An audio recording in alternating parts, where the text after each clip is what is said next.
MPSC विशेष या चॅनलवरचे video पाहण्यासाठी चॅनलवर क्लिक करा आणि चॅनलवर क्लिक केल्यानंतर लगेचच प्लेलिस्टवर क्लिक करा. प्लेलिस्टवर क्लिक केल्यानंतर तुमच्यासमोर या चॅनलचे संपूर्ण व्हिडिओ शो होऊन जातील. नमस्कार विद्यार्थी मित्रांनो, आपल्या यूट्यूब चॅनलमध्ये आपलं पुन्हा स्वागत आहे. आजच्या व्हिडिओमध्ये आपण महाराष्ट्र सहकारी संस्था कायदा 1960 याबाबतचे आपण काय घेत आहे, स्वाध्याय घेत आहे. मागील व्हिडिओमध्ये प्रश्न क्रमांक 1 मध्ये अ आणि ब आपण अभ्यासला होता, ज्यामध्ये प्रश्न क्रमांक 1 अ मध्ये रिकाम्या जागा होती आणि ब मध्ये जोड्या जुळवा अशा प्रकारचे क्वेश्चन्स आपण मागील व्हिडिओमध्ये सॉल्व केले होते. तर आजच्या व्हिडिओमध्ये आपण क पासून सुरुवात करूया, ज्यामध्ये जवळपास 12 वाक्य देण्यात आलेले आहे. प्रश्न नाही म्हटलं, मी वाक्य म्हटलं की हे एक प्रकारचे वाक्य आहे. प्रश्नार्थ म्हणजे प्रश्नार्थक चिन्ह असेल तर तो काय असेल, प्रश्न असेल. पण यामध्ये कोणत्याही प्रकारचा प्रश्न नाही आहे, हे एक प्रकारचे वाक्य आहे.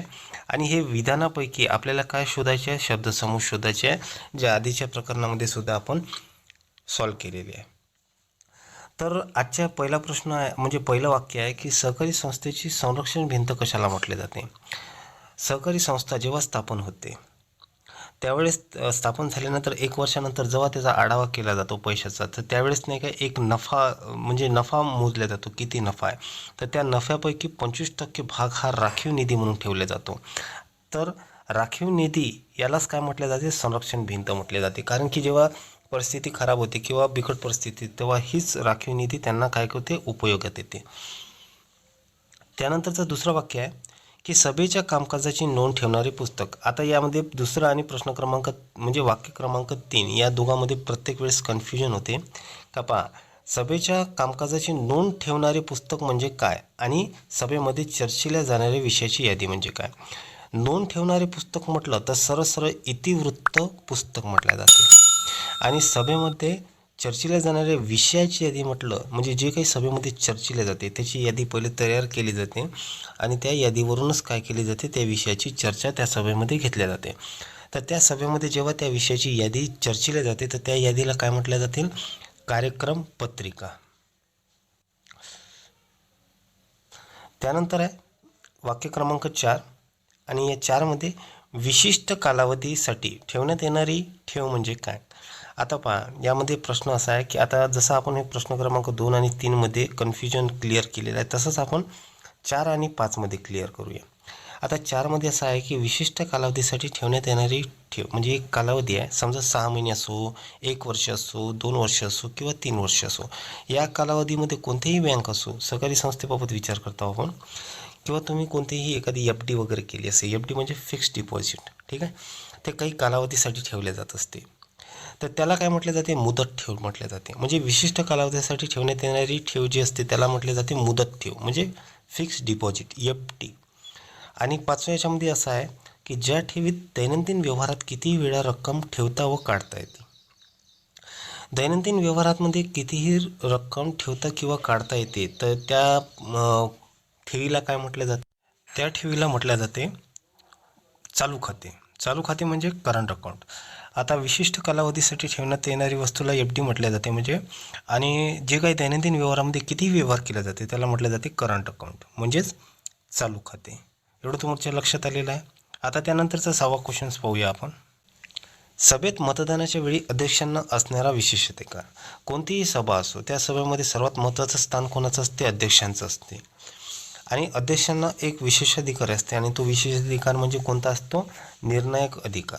निर्णय घेण्याचा विशेष अधिकार म्हणजे कोणत्याही प्रकारचा सभेमध्ये वाद निर्माण झाला तर ज्या बाजूने अध्यक्षांनी बाजू घेतलेली आहे तर ती बाजू कोणाची असते, अध्यक्षांची असते. म्हणजेच निर्णायक असणारा अधिकार म्हणजे हे एक प्रकारचा काय असते, अध्यक्षांना विशेष अधिकार असतो.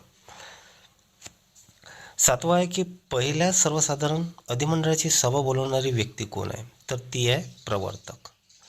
प्रवर्तक हे काय करत असते, प्रत्येक म्हणजे पहिली सर्वसाधारण सभा भरवत असते.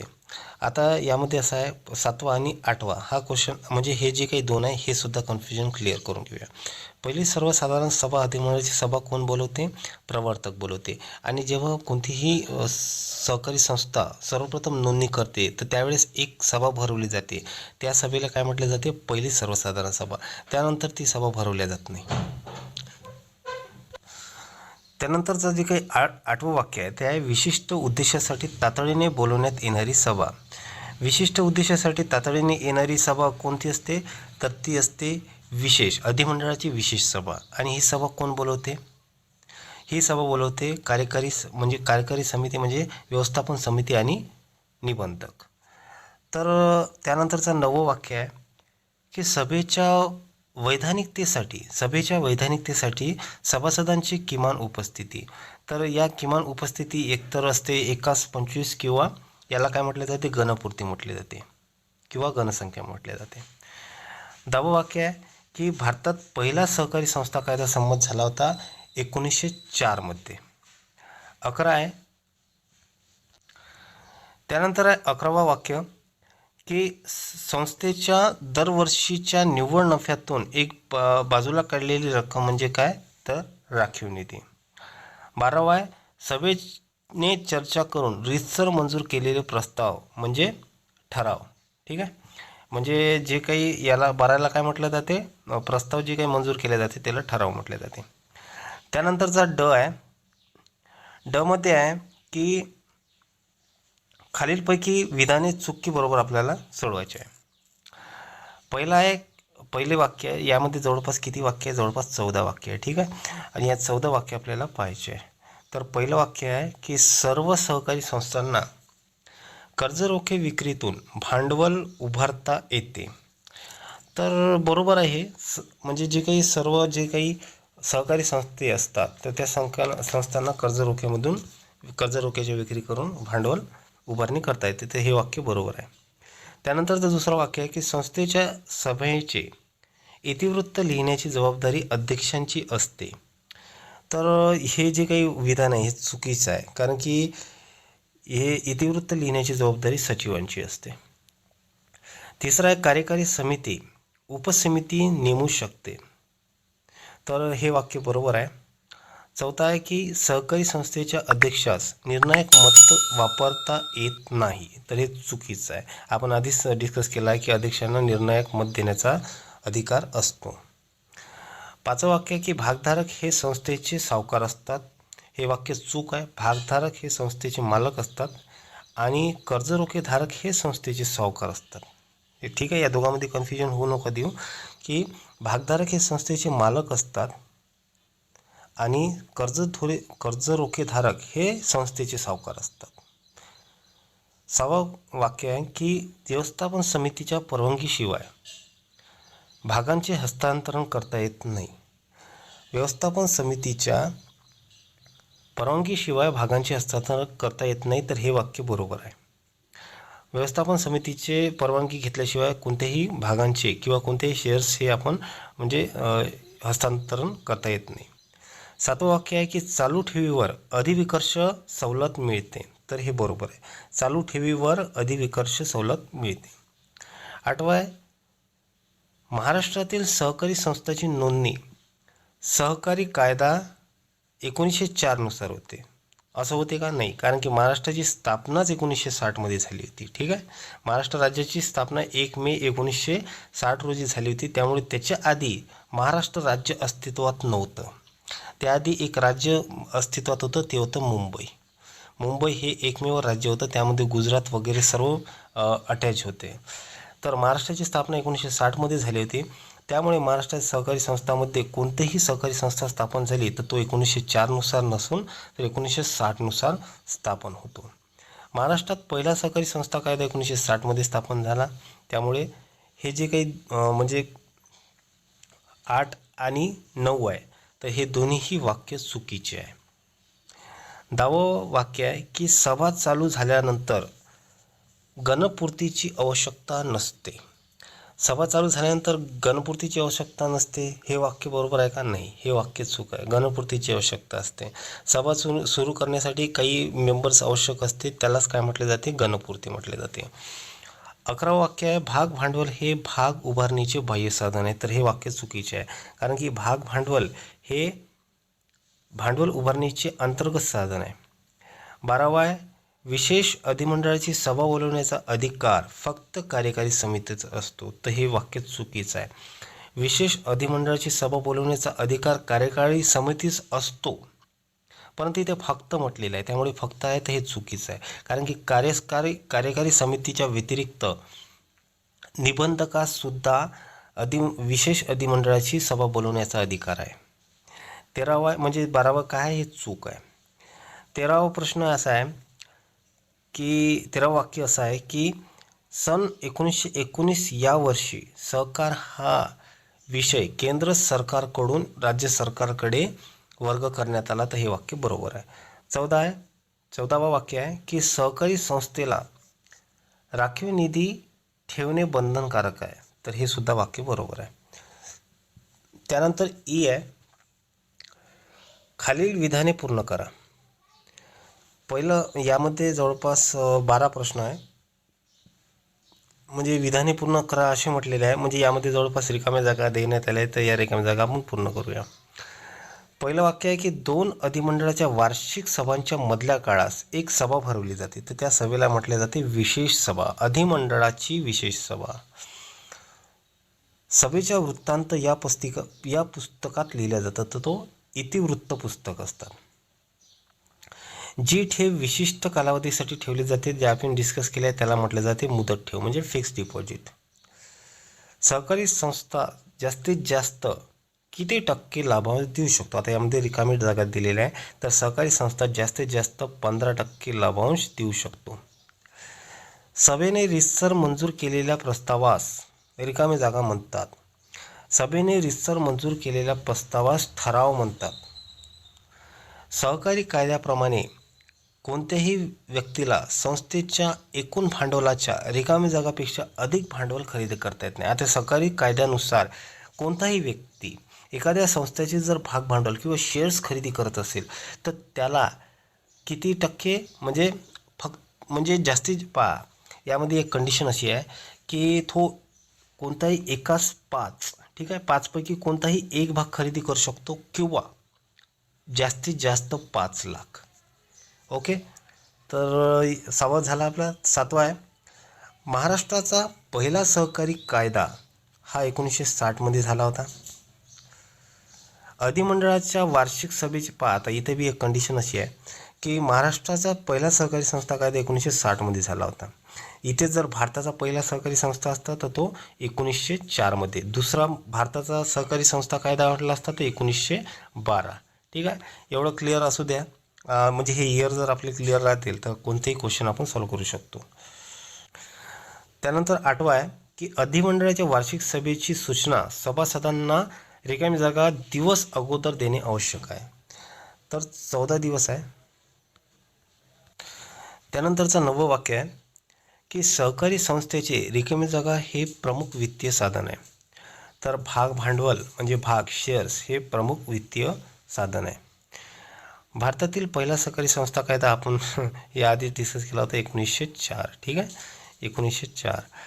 11 आहे की सहकारी संस्थेच्या निव्वळ नफ्यातील ठराविक रक्कम बाजूला ठेवली जाते, त्याला म्हटले जाते राखीव निधी. 12वं वाक्य आहे, कर्जरोखेधारक हे संस्थेचे सावकार असतात, म्हणजे धनको असतात, धनको किंवा सावकार.